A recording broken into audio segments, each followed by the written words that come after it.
Originally, Set Free was prepared as our piece for our youth camp. However, it didn't make it that year as we gave way to another song for the event.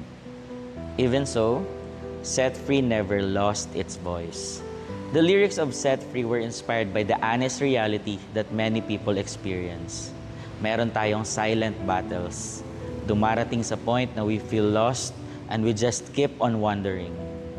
Because we are overpowered by sin, shame, and confusion, mismong tayo hindi na natin kilala ang sarili natin dahil we lost our identity.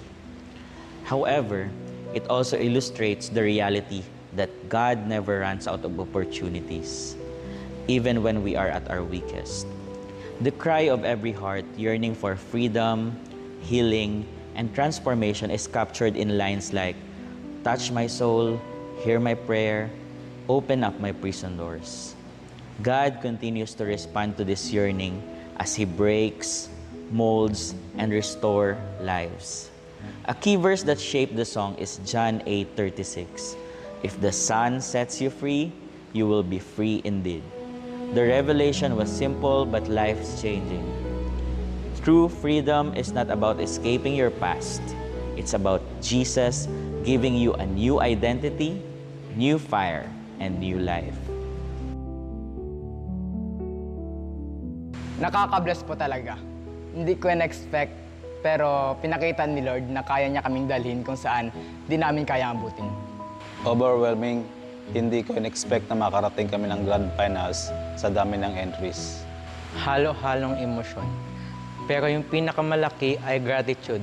Nakita ko kung paano pinalaki ni Lord ang maliit naming simula. Na-amaze ako, at the same time, na-inspire din ako. Grabe yung ginawa ni Lord para makarating kami dito. Masaya talaga. Opportunity ito para ma-honor si Lord. Kaya grateful ako. More than anything, opportunity talaga ito to glorify God. Through effort, discipline, and sportsmanship, win or lose, sa Kanya pa rin ang lahat. Reaching the grand finals feels deeply fulfilling. A few years ago, during one of our regular team watch nights, isa po sa member namin ang nag-share ng vision niya about our team. Ministering and singing in front of many people.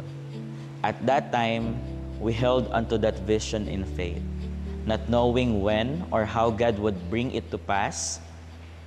And now, to be part of the grand finals, we see that vision becoming reality, not by our strength, but in God's perfect timing. Through Worship Festival 2025, God showed us that His promises are never forgotten, and He truly opened doors when the season is right. I hope people receive the assurance that they are free indeed. For many, their greatest battle isn't what's currently happening around them. It's their history, their past, their mistakes, their old identity.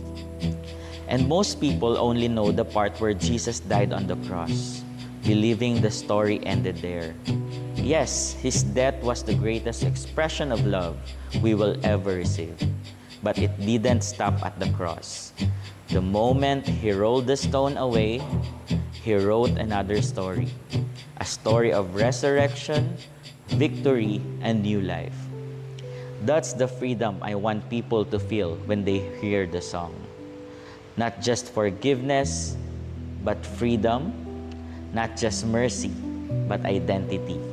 Not just the cross, but the empty tomb. A freedom that reminds them their past no longer defines them. The risen Christ does. I am free. Malaya na. I am free. Pinalaya niya. I am free! Free indeed. I am, and you are free indeed.